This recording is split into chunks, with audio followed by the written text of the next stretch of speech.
حامدا ومصلیا اما بعد۔ مسلم شریف کی روایت ہے، سہل ابن حنیف راوی ہیں، بدری صحابی ہیں،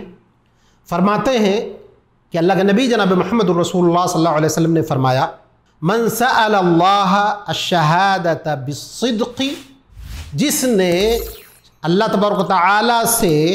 شہادت طلب کیا صدق کے ساتھ، سچائی کے ساتھ، نیک نیتی کے ساتھ، بلغہ اللہ منازل الشہداء، اللہ تبارک و تعالی اس کو شہداء کے رتبے تک پہنچائے گا۔ وَإِن مَاتَ عَلَى فِرَاشِهِ، اگرچہ وہ اپنے بستر پر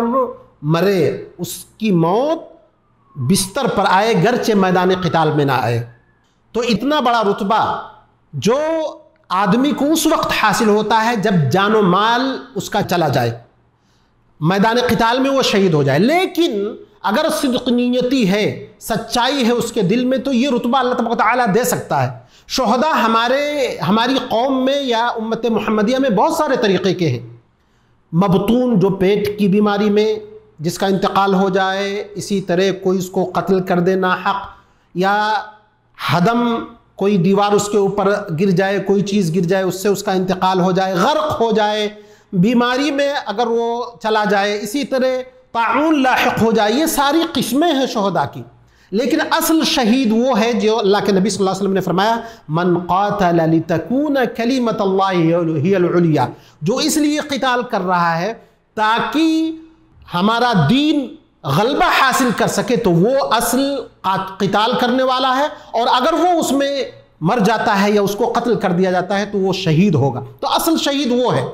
تو آپ یہ سوچیں کہ کیا ہم کو یہ رتبہ اس وقت مل سکتا ہے، ہم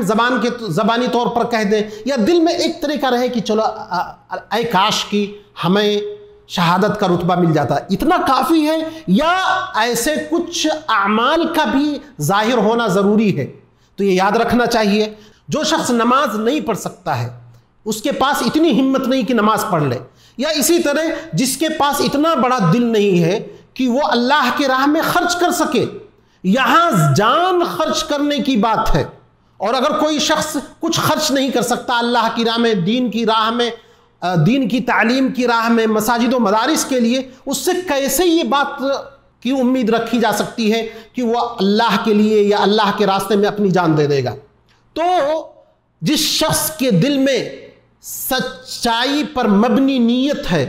تو اس کے اعمال سے بھی وہ چیز ظاہر ہوگی، اور اگر حقیقتاً اس کے دل میں یہ خواہش ہے اے کاش کی میدان قتال ہو اور میں جا کر کے دین کی سربلندی کے لیے وہاں پر قتال کروں اور میں شہید ہو جاؤں، اگر یہ فکر رکھتا ہے تو گرچہ وہ بیماری سے مرے، گرچہ کسی بھی صورت میں مرے، گرچہ اپنے بستر پر ایڑیا رگڑ کر کے مرے، اس کے باوجود بھی اللہ تبارک و تعالیٰ اس کی نیک نیتی کی وجہ سے اللہ تبارک و تعالیٰ اس کو شہداء کے درجے میں رکھے گا۔ تو یہ بہت عظیم بات ہے۔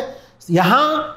دل کی سچائی اور اس دل کی سچائی پر اپنے عمل کو گواہ بنانا، اس کی بڑی اہمیت ہے، جو اس حدیث سے ہم کو معلوم ہوا ہے۔ تو ہم کو بھی زبانی جمع خرچ سے دور رہ کر کے عملی طور پر کچھ کہنا چاہیے۔ عمومی طور پر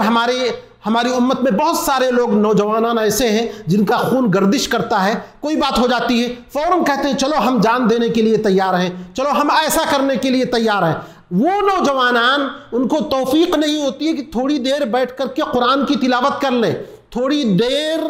جا کر کے نماز ادا کر لیں، تھوڑا اپنے مال میں سے خرچ کر کے اللہ کی راہ میں لگا دیں، ان کو اتنی بھی توفیق نہیں ہوتی ہے۔ تو ایسے لوگ بلند و بانگ اور بلند و بالا دعویٰ کرتے ہیں کہ چلو ہم اپنی جان دینے کے لیے تیار ہیں، ہم ایسا کر دیں گے، وہ ایسا کر دیں گے۔ یہ سب کہنے کی باتیں ہیں، عملی میدان میں اس کی کوئی اہمیت نہیں ہے، نہ ہی اللہ رب العزت والجلال اس طرح کے بڑے بڑے دعویٰ کرنے والوں کو پسند کرتا ہے۔ اگر دعویٰ کرنا ہے تو اپنے عمل کے ذریعے دعویٰ کیا جائے، تو اللہ تبارک و تعالیٰ کو وہ محبوب ہے۔ اللہ تبارک و تعالیٰ سے دعا ہے کہ اللہ تبارک و تعالیٰ ہمیں صدیقین، شہداء